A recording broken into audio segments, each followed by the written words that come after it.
From the Subaru of Gwinnett Studio, welcome to Celebrating Powerhouse Women. Celebrating Powerhouse Women is proudly presented by CAB Incorporated and Capital City Home Loans. And hello and welcome back to another episode of Celebrating Powerhouse Women. I am your host, Amanda Pierce, and this is a series that salutes and recognizes women leaders making an impact in our community. Today it is my distinct pleasure to welcome not only my dear friend, but also a marketplace maven, Cathy Hogan-Smith.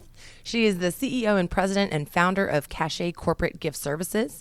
If you are in my world at all, you have been the recipient of, or you have seen all of the beautiful cachets that she creates. Welcome to the show, Cathy. Thank you, Amanda. Happy to be here. Yay! Before we get started into all the wonderful and awesome creative things that you've done in your life, I do want to give you a chance to highlight your organization that is very popular within the Chamber of Commerce, Cachet Corporate Gift Services. So tell our listeners a little bit about that, and kind of we'll get into the conception and how it was born and bred. Okay, great.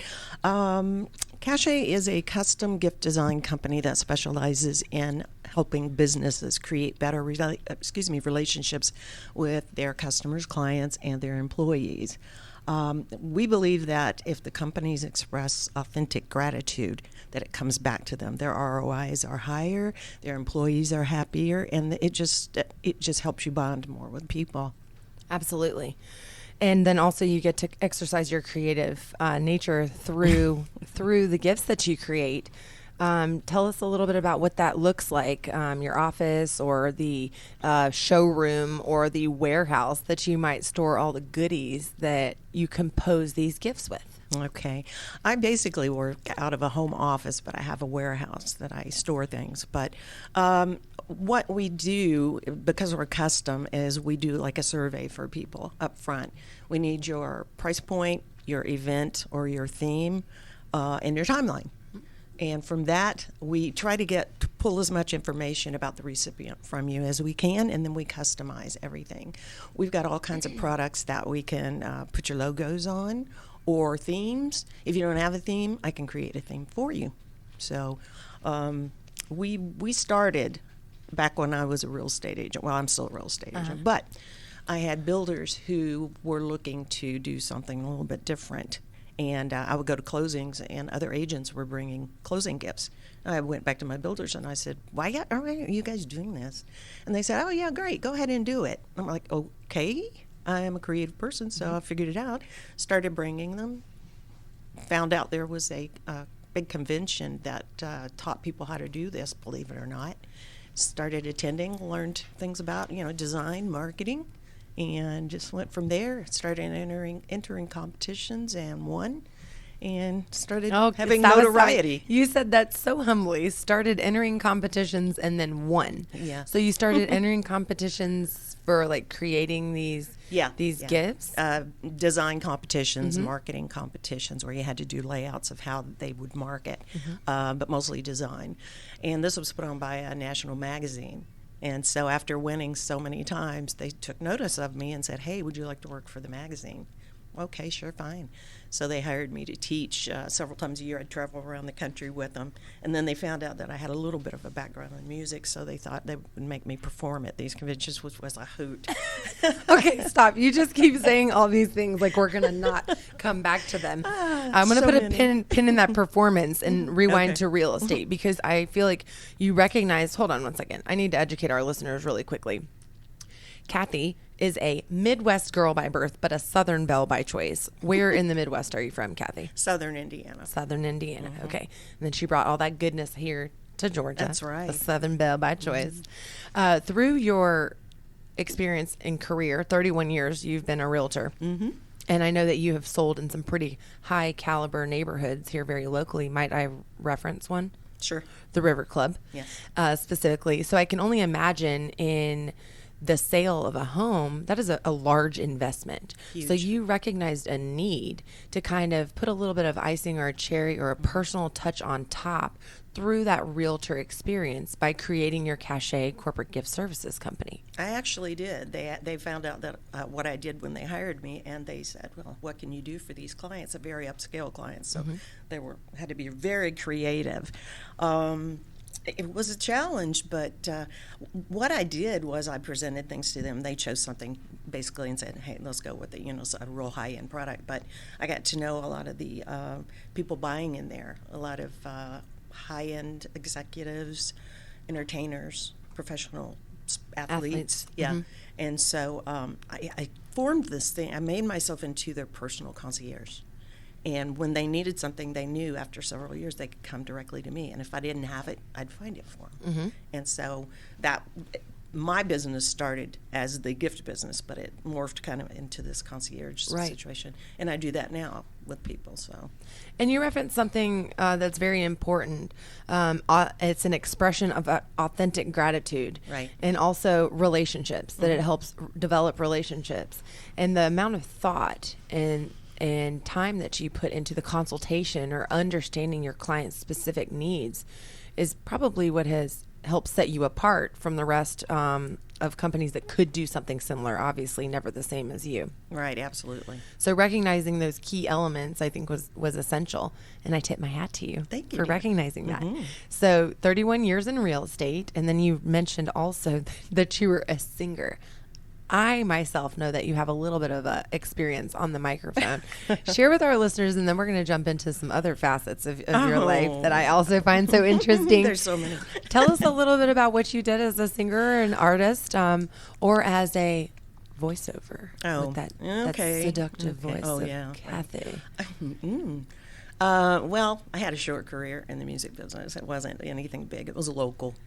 And I've always sang since I was little. I was a performer from birth, I think. I was the kid in the neighborhood that was always putting on plays, recruiting all the kids to dress up in costumes and props. And, I was the director. And so I always knew I was going to be a performer.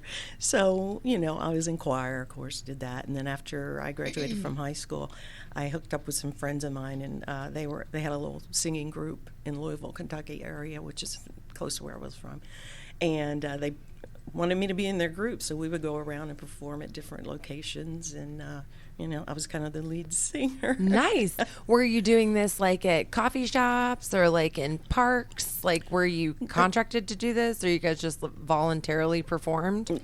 No, the guy, my friend, he was well known in the area as a singer, and it was his wife and I, and we just, wherever he told us to go, we would go, and so we did that for about a year. And, that was fun. It was fun, but I didn't carry on with it. So, but the voiceovers I started earlier. I used to be the voice for the Gwinnett County Parks Department. For the on the radio? On their channel, whatever it was at that time. This was like 20-something years ago, yeah. What did the Parks Department do? Like deliver fire warning? No. Bear alerts? Yeah, bear alerts. Oh, no. It was just announcements for the Parks Department. If you sign up for something, nothing. Oh, okay. Maybe like ball fields and stuff? Yeah, not ball like fields and recordings on their website and things like that back in the day. Did you have any formal training when you hopped on the mic, or did you just naturally have the groove and they recognized that? I had the groove, baby. You got the groove. Yeah, and a good friend of mine is a Grammy-nominated songwriter, producer here in the Atlanta area, and we've been friends forever. And when she found out that I used to sing, she's like, "I'm getting you in the studio." So I would be her backup singer for several recordings that she did, which was fun. That's exciting. Yeah. I knew you were a pro when you got on the mic. Oh, yeah. Cathy's a returning friend of the studio. She has been... She has been recognized for several awards here in Gwinnett, so she's participated in other chamber shows, etc. Cathy, I'd like to talk about kind of fortitude and about women-led organizations and the transition from your real estate career, which you're still an active agent, and kind of metamorphosizing those talents and fulfilling the need within the Cachet corporate world.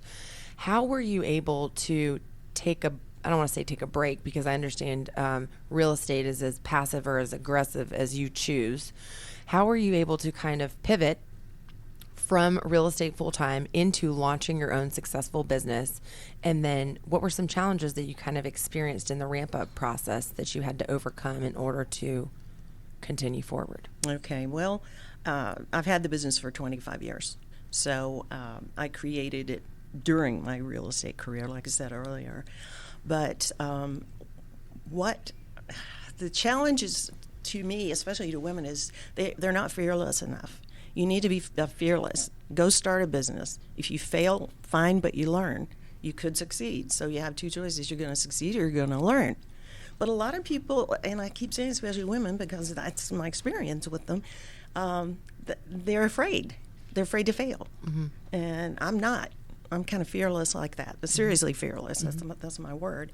But I thought, if it doesn't work, I'll do something else. And I've done several things, and most of them have worked out.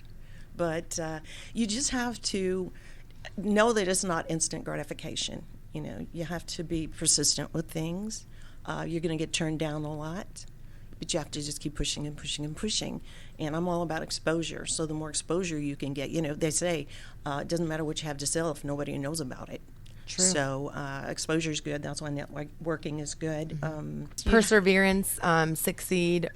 I like how you said you're either going to succeed or learn. You didn't say fail. No, so I don't believe that. You're not going to fail. You're either going to succeed or you're going to learn. Mm-hmm. And that's really noteworthy. I've made mention of that here on my paper. Oh, yay. You mentioned the power of networking, Cathy, and Yeah. exposure in the marketplace. And that's actually where you and I met, was Exactly. at Gwinnett Working probably 4 years ago. Yeah. And here in Gwinnett, we have a very robust Chamber of Commerce, and they provide a lot of opportunities to network in a variety of different ways. I know that you have found great value in Gwinnett Working in other facets. Mm-hmm. What other type of networking organizations do you participate in? There's networking groups throughout Atlanta. Mm-hmm. I mean, everywhere you turn, there's networking groups, but you have to be selective. With your time? With your time, with your money. Mm-hmm. Some are very expensive, some are not. You have to be careful where you put your dollars.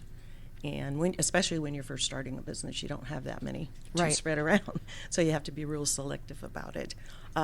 Also, for me, getting involved in the charities around is great networking, because I do a lot of charity work for local places here in Atlanta and donate a lot of things to them a lot of time, so they kind of know to call me. Mm-hmm. That's a big part of why I started the company also, was to be able to contribute to charity through the sales. Very nice. And correct me if I'm wrong, or go ahead and share, a portion of the proceeds goes to charities? Absolutely. So so each purchase of an item goes to actually another layer of service within the community. It does, and on top of that, we let the recipients know, the charities know, that in accordance with what we do, we tie in the actual giver. Because if someone has bought a product from us, we let them know, hey, a portion of your design cost has gone towards helping X That's charity. wonderful. Yeah.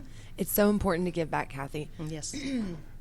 How did you kind of come up with that? Did you know since conception 25 years ago that you wanted a portion of the proceeds to benefit something outside of the bottom line?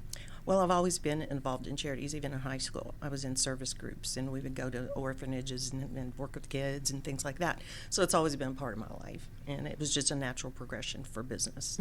And it's just so great. I mean, you see what you're able to do for people, and that's the biggest joy, more so than even creating or selling or whatever.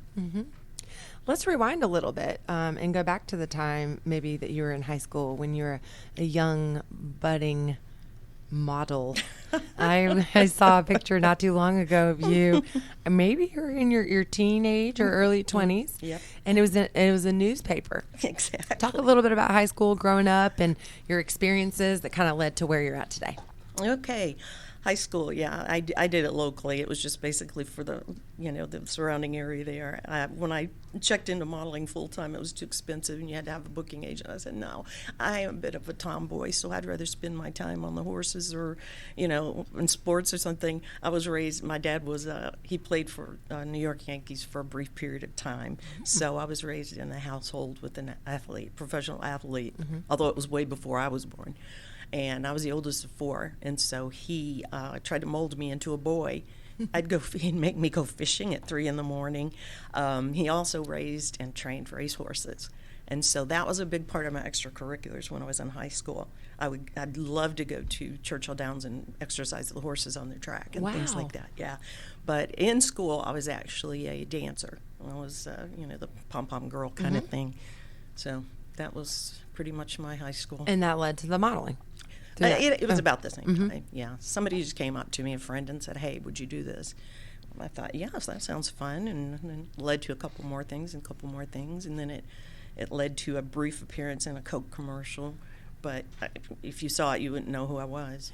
Cathy is the most humble person. All these things, I'm just smiling from ear to ear, and she's just talking about them laissez-faire. Well, beyond that, after high school, and at this time you were still in the Midwest? Yes. Okay. Yes. And then talk about your transition to Georgia. Any schooling in between? Yeah, I went to Indiana University while I was still there, and then my husband got transferred, and they gave him the option of Atlanta or Chicago. I said, no question, I'm done with snow and cold. Let's go to Atlanta. Go to Atlanta. So we moved down here, and the plan was to get back into school, but it never happened. So I thought, well, I'm not getting into school. I've got 3 kids. What am I going to do? So Entrepreneur. got a job, started businesses. I've had a catering business. I had a cheesecake business.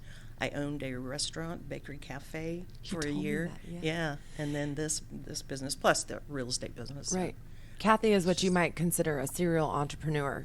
I'd like to talk a little bit about, maybe pick one of those instances so we can kind of unpack it a little bit. I love throwing that cliche word in on a podcast, unpack that a little bit. You and I were having coffee, and it just popped up on my memories. I was showing you the picture of you in your hat at 101 Bagel Cafe, my favorite place in the world, about a year ago. And you shared something with me that has stuck with me to this day. You know exactly what I'm going to say. Right. You were talking about life and opportunity. And you said, Amanda, life is a buffet. Why are you going to stay at the bacon station the whole time when there are so many other things that you can try? Basically, continue to enjoy all the varieties or the offerings. No need to stay in front of one station. Exactly. Tell me kind of a little bit about where that derived, and that is it's a great analogy. Thanks. So obviously you've thought a little bit about that. So kind of put that into perspective of life and business, and maybe one of your many business ventures, and share with me how you sample rather than sticking to the bacon station. Well, that goes back to the fearless point. I was a little shy. I was the oldest of 4, but I was the shy one. I was the goody two-shoes, and my 2 next siblings were always in trouble. But I was always the one that planned everything out and was trying to take care of everything, And I felt like I was suffocating myself because I wasn't enjoying things. So I started going on little adventures, more so towards the end of high school. I had a friend that was a singer in Nashville, and she invited me to go to the CMAs and backstage, and that kind of exposed me to some of the music. Johnny Cash came up to me and said, excuse me, little lady. I was like, oh, it's Johnny Cash. Johnny Cash. Yeah, so that was kind of cool. Yeah. And I thought, yeah, I think I'm going to be in the performance field somehow. I just don't know. So the analogy you gave is, if you don't try something, you'll never know what you're missing. And it goes back to what I said. You'll either have success or you learn, and I'm okay with that. If you fail, that's a learning experience just as much as a success is in my book. And I'm always, I have a saying, and my friends tell me this, I have a lot of sports friends, and I say, life is not a spectator sport, so get off the sidelines and create an all-star life for yourself. And I grew up in an area that people thought, oh, if you go to Florida, that's really a big deal. And I thought, Florida? Heck, I'm going to Paris. What the heck is Florida? Right. You know? And limit yourself to the U.S. Oh, yeah. So I've always been, after a certain age, I got adventurous because I saw that I was limiting myself. And I thought, this is your fault. You're not doing things. So get out. And now I'll do anything. Zip line. I will not bungee jump, though. No. That's kind of scary, yeah. Yeah, no. So talking about business and talking about success to learn, what are some takeaways from all of the entrepreneurial experiences that you've had that have helped you continue to grow and propel your ongoing career in growth? You have to step outside the box, as cliche as that is. Don't be afraid. I was thinking back to when I joined the chamber. Now, I've been a public speaker. I've been a performer. I've done a lot of things, but my first day at the chamber was so funny because they didn't tell me you had to do your elevator pitch. Well, I didn't even have one then, And I showed up, and I was standing at the front of the room with 4 other guys, and they kept jabbing me, going, "It's your turn, it's your turn." I went blank. Mm-hmm. I was like, "Oh, stage fright." Stage fright. And I'm not really one that has stage fright. Right. But I said, and in my mind, I can remember this conversation I was having with myself. This is not brain surgery. You do this all the time. You just have to put the fear away and go for it. Manifest the words. Yeah, manifest, absolutely. So that's what we did. And you did. And I kept coming back, and I said, I don't care how painful this is. I'm going to nail this. Now they can't get me to shut up. And you can often find Cathy at Gwinnett Working from on Friday mornings with the Gwinnett Chamber of Commerce. She participates in a lot of other things through the chamber. She's a networking queen like myself. That has really reigned true with me, Cathy, and I know you mentioned that to me a year ago, and it's really inspired me to kind of continue seeking other things. It's really easy to get lost in the sauce of everyday, perpetual life. I like that. And to you never want to remain stagnant. We're always growing and learning. Well, I was thinking about this morning, and there's 2 words I don't have in my vocabulary because they scare me. And one of them is average, and one of them is standard. I don't like those words because that means you're stagnant, mm-hmm. I don't like perfect. Perfect is kind of, but those 2 words are like, why would you want to either average? Yeah, uh-huh. I never wanted to be average. I always felt like I was a little different. You're above. Not better, that, right? not better, just mm-hmm. different, Mm-hmm. As far as personal development and continual growth, what are some things that you do to remain sharp and relevant in your field, or just continue to progress as a professional? Mm-hmm.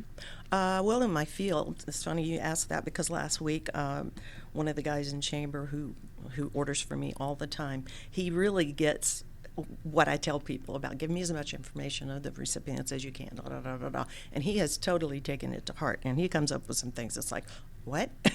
Well, I'm supposed to do so what? Detailed. So I told him last week, I said, you keep my saw sharpened because you always challenge me to do bigger and more exciting and more creative. So that little bit of things, I love that. I love that challenge of mm-hmm. that.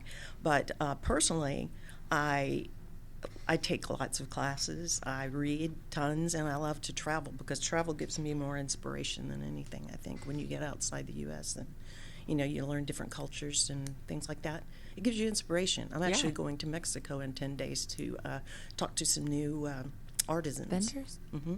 Artisan, is that a vendor? Well, somebody that you would consider native people that are doing creative things. I don't know what they've got yet. But wow. Yeah. Okay, so let's talk a little bit about that because anybody that is a client or so of us, hold on one second, our all-star producer here, Mr. Mike Salmond, who is going to be in Beijing, China, beginning tomorrow. I don't know when anybody's going to be listening in real time, but he will be gone for the month of February because he is a rock star and he will be broadcasting the Olympics live. And when we return from our break, Cathy, we'll pick up where we left off. Okay. Since 1982, CAB Incorporated has been a distinguished leader in manufacturing and global sourcing, serving a variety of industries, including infrastructure, hydraulics, automotive, and rail, with their precision machined iron and steel products. As a woman-owned company, CAB Incorporated is proud to be a returning partner of the Celebrating Powerhouse Women series. With strong roots in the past and firm footing in the future, Capital City Home Loans combines an old-fashioned sense of community with a progressive attitude. They are a trusted full-service lender, offering mortgage finance products and empowering their associates to help clients choose the best options. They are focused on being the best and strongest lender in the Southeast. Visit cchl.com/locations to see all of their offices, including Gwinnett. All right, welcome back. Again, my guest today is Cathy Hogan-Smith. You might know her from the Gwinnett Marketplace and beyond. You are soon to see her in Forsyth County, where we're going to be kind of hitting the streets together and just doing some moving and shaking. Kind of going back to the conversation we were having before the break about personal development and kind of growth, you were mentioning that you enjoy clients that challenge you because it keeps your saw sharpened. That's going in my Cathy word bank. Now I'm going to be whipping that out again. Okay. I'm going to be thinking about that all the time. But supply chain is something that posed an issue for you over the holidays. And in what Cathy does, she mentioned nothing is cookie cutter, nothing is average or a standard. It is all custom. She puts a lot of time and thought and effort into sourcing quality, unique goods to compile all of these gifts. Out of curiosity, because I am a corporate client of yours, all of our Gwinnett clients got a basket or a what would you call it? I always say basket. I don't want to understand. A gift Custom that gift. you created. But I know you experienced this challenge with supply chain. We don't have to harp on that. Everybody in the world, including Walmart and Kroger, is hurting for turkey, okay? But as far as sourcing your unique items, obviously you have to discover the artisan, as you said. You have to get in touch with them. Now you're taking a trip to Mexico to like sample and quality assure these before you even consider putting them in your portfolio. Kind of explain to me how that process works. It's totally foreign to me. Well, sourcing products. January is usually my month for traveling for shows. By that I mean buying shows. Fancy Food Show is my big show every year, and that's usually in San Francisco, but because of all the issues in San Francisco, they moved it to Vegas. Unfortunately, I won't be able to make it to Vegas because it's next month and I've already got things going. But you get exposure to products from all over the world. Specifically at that show, they have a domestic side at the whole convention center of domestic products and a whole convention, separate convention of international products. Mm-hmm. Italy, Spain, Greece, things like that, mostly food products. But that's where I find most of them. And then I've got friends all around the country that do similar things that I do. And if they discover something, they'll tell me, mm-hmm. and go check this out. And we help each other. Right. I found this product. You need to go check that out. That's where I've gotten most of it at shows like that. And I was asked a couple of years ago to go to China and help design baskets. I didn't go because I was working at the River Club, but mm-hmm. the basket company said, hey, you seem to know a lot about design, and can you go to China and help us design? I had to turn it down, but, things like that come up all the time. Yeah. That's really cool, and I'm just elated that you're going to be traveling to Mexico to see this product. That's truly amazing that you're taking the initiative, and it'll be fun, I'm sure. Get to go have some time. Maybe you stick your toes in the sand. But the length that you're willing to go or the miles that you're willing to travel to ensure that you deliver quality service and products to your people is amazing to me. Well, thank you. Of course. Mm-hmm. I wanted to ask you about where you get your creative inspiration from. You mentioned traveling. Mm-hmm. Born with it. I mean, I think I came out of the womb just creating. I do everything. I'm like this little cottage industry myself. It's some nights I can't sleep because I'm thinking of this business or this opportunity or this or this or this. So it's just something I swear I think I was born with it. But, if you don't nurture it, it doesn't go anywhere. Mm-hmm. And that's with any skill, I think. Mm-hmm. If you just kind of turn it off and leave it on neutral, you never know where you can go with it. And so I'm more than happy. It takes me this business has actually taken me to more places and met more interesting people than I could have ever imagined. Give me an example. One of my good friends is from the Netherlands, and he was a vendor, and he was bringing in specialty cookies or something from England, and we've gotten to be good friends over the years. Just the different people I've met along the way. You never know when you're going to meet somebody doing this job or any job, really. Just keep your eyes open. You're going to meet somebody that's challenging or that's just blows your mind, because they're so witty or so clever, and it's just fun to me. It just charges me up. I think we kind of met like that and became kindred spirits. I do want to say one thing that that sets Cathy's services apart as well is Cathy is so kind to deliver should you need. However, she really emphasizes the importance, again, going back to that relationship, that you yourself give the gift mm-hmm. to the recipient.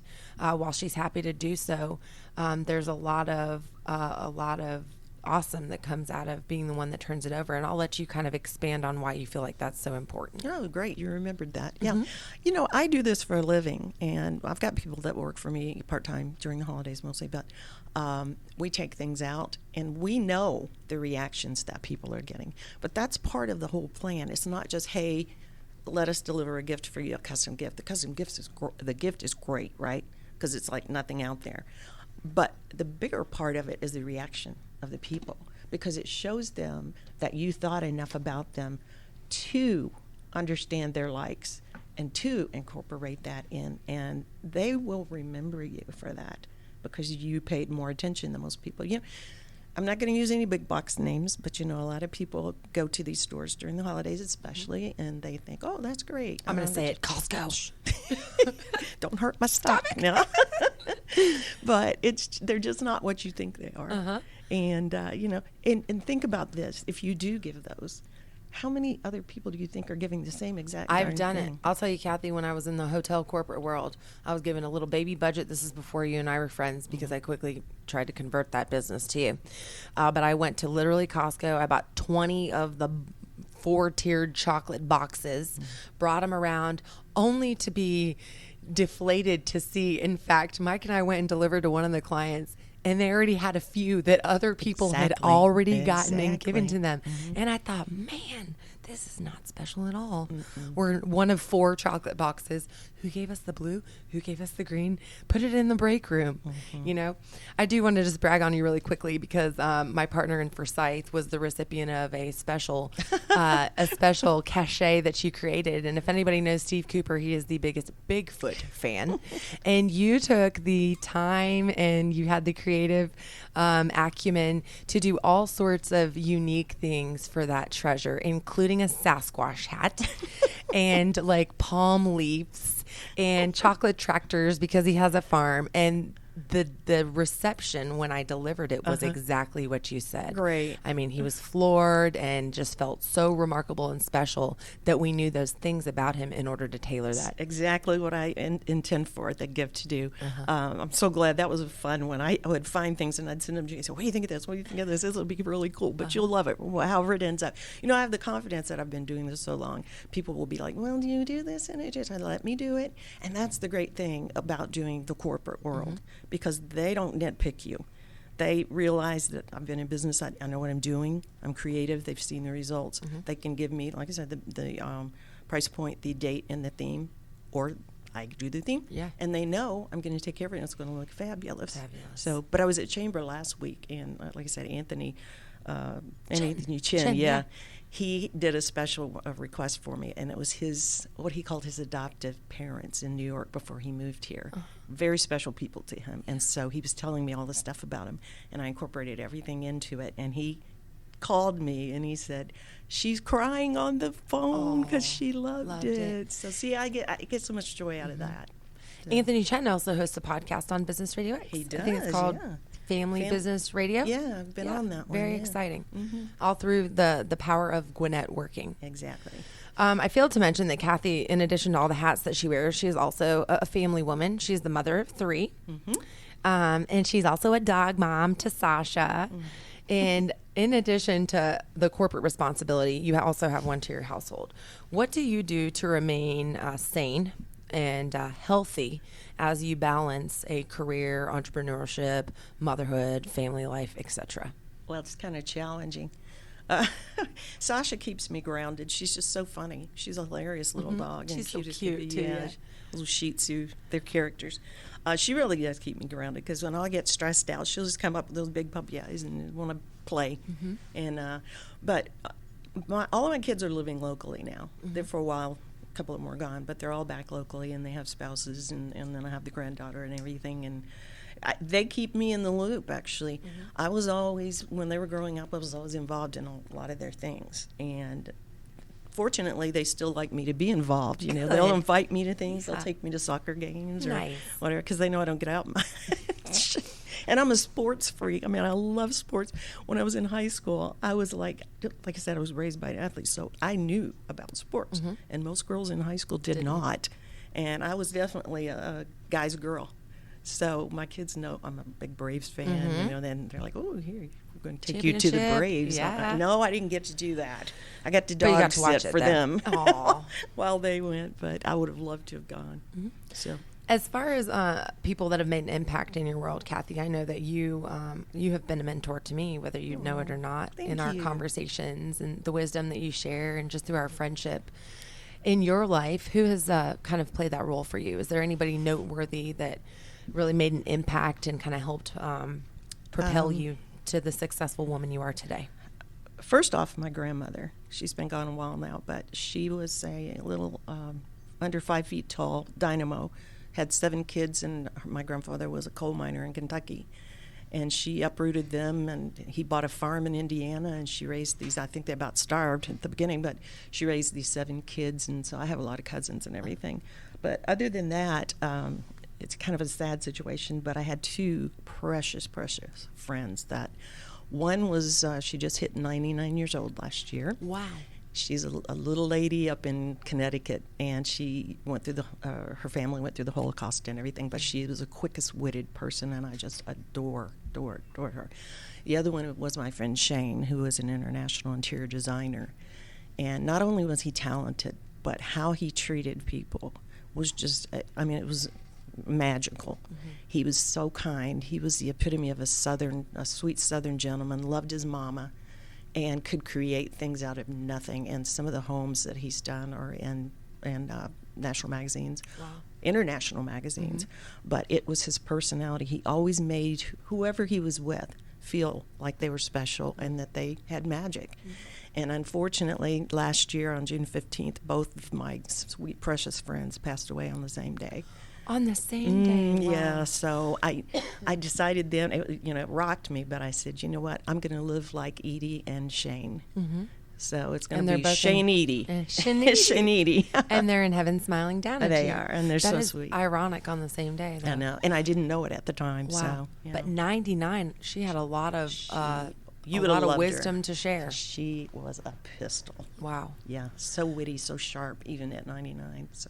Mentorship is very important. It is. That's why I like to connect people. If I think you need to meet this person because they will enhance your life, that's what I do. I want to enhance your life. Mm-hmm. I want to introduce you to people that will enhance your life, because if you're successful, everybody's successful. Mm-hmm. Don't hold anybody back. So that's what I like to do. I used to, a dear friend of mine whom you might know, Randy Brunson, one of the things that he has kind of taught me over the years is to be generous with your time, treasures, and talents. Absolutely. And I kind of used to hoard those things because I would try to monetize my treasures, time, and talent. But I have to recognize, again, through another mentor of mine sitting right behind you, Mike Salmond, who taught me through service that leads to sales. Exactly. So kind of incorporating all those things in addition to what you said, I think those all play a very vital role in success as human beings, but also in the marketplace. It absolutely does. And you're very generous with your talents. Well, and your time. You give to people, and you get. When I say authentic gifting, it's not just the physical gift. It's the gift of letting them know that you care about them. And gratitude is the quickest way to happiness, in my opinion. And if you can help somebody else it sounds kind of cheesy, but it's so great, and it works so well when you can help someone else be successful. Absolutely. So that's my goal. That is your goal. That is my goal. Kathy, I would like to thank you for joining us today. And I could talk to you for hours, and we can continue this conversation elsewhere. But I want to ask you, before we say bye-bye, if there's anything that you would like to leave our listeners with. I have a whole notepad here of things that I'll be recalling from our conversation.